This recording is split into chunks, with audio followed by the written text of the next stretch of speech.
বাংলা সাহিত্যের বিখ্যাত কবি হেলাল হাফিজ আর নেই। রাজধানীর শাহবাগে তার বসবাসরত সুপারহোম হোস্টেলের বাথরুম থেকে রক্তাক্ত অবস্থায় তাকে উদ্ধার করা হয়। পরে বঙ্গবন্ধু শেখ মুজিব মেডিকেল বিশ্ববিদ্যালয় হাসপাতালে নেওয়া হলে চিকিৎসকরা তাকে মৃত ঘোষণা করেন। মৃত্যুকালে তার বয়স হয়েছিল ৭৬ বছর। দীর্ঘদিন ধরে ডায়াবেটিক্স, কিডনি সমস্যা, গ্লুকোমা সহ বার্ধক্যজনিত নানান জটিলতায় ভুগছিলেন কবি হেলাল হাফিজ।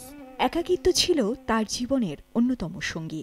২০২২ সালে গুরুতর অসুস্থ অবস্থায় হাসপাতালে চিকিৎসা নিয়ে কিছু সময় বন্ধুর বাসায় কাটালেও শেষ সময়ে তিনি ফিরে যান সুপারহোম হোস্টেলের চেনা জীবনে। হেলাল হাফিজের জন্ম ১৯৪৮ সালের ৭ অক্টোবর নেত্রকোনার আটপাড়া উপজেলার বরতলী গ্রামে। ১৯৬৭ সালে নেত্রকোনা কলেজ থেকে উচ্চ মাধ্যমিক পাশ করে ঢাকা বিশ্ববিদ্যালয়ের বাংলা বিভাগে ভর্তি হন তিনি। তবে তিনি পরিচিতি পান ১৯৬৯ সালের গণ অভ্যুত্থানের সময় লেখা তার বিখ্যাত কবিতা নিষিদ্ধ সম্পাদকীয় দিয়ে।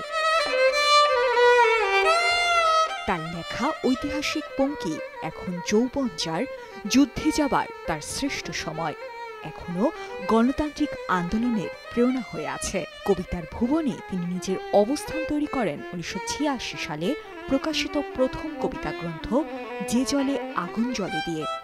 এই বই তাকে জনপ্রিয়তার শীর্ষে নিয়ে যায়। বইটির ৩৩টির বেশি সংস্করণ প্রকাশিত হয়েছে। এরপর ২০১২ সালে প্রকাশিত হয় তার দ্বিতীয় কাব্যগ্রন্থ কবিতা ৭১ এবং ২০১৯ সালে তৃতীয় কাব্যগ্রন্থ বেদনাকে বলছি কেদনা। তার কবিতায় বিরহ ও বিষাদ ছিল প্রধান রং। তিনি নিজেই একবার বলেছিলেন, আমার শৈশব বলে কিছু নেই, আমার কৈশোর বলে কিছু নেই, আছে শুধু বিষাদের গহীন বিস্তার।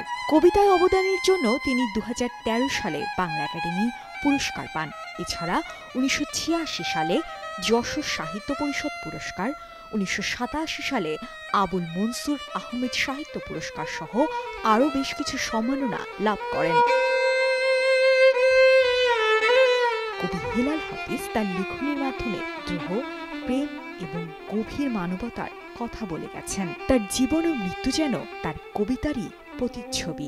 চলচ্চিত্র নির্মাতা শবনম ফেরদৌসী জানিয়েছেন, মৃত্যুর আগে তিনি একা ছিলেন, কিন্তু তার লেখা এবং স্মৃতিচিহ্নগুলো বেঁচে থাকবে মানুষের হৃদয়ে। কবি হেলাল হাফিজের অমর পঙ্ক্তি তার বিদায়ের পরেও বাঙালির সংগ্রাম, প্রেম ও সাহিত্যের প্রেরণা হয়ে থাকবে। সাজিয়া ইসলাম, কালের কণ্ঠ।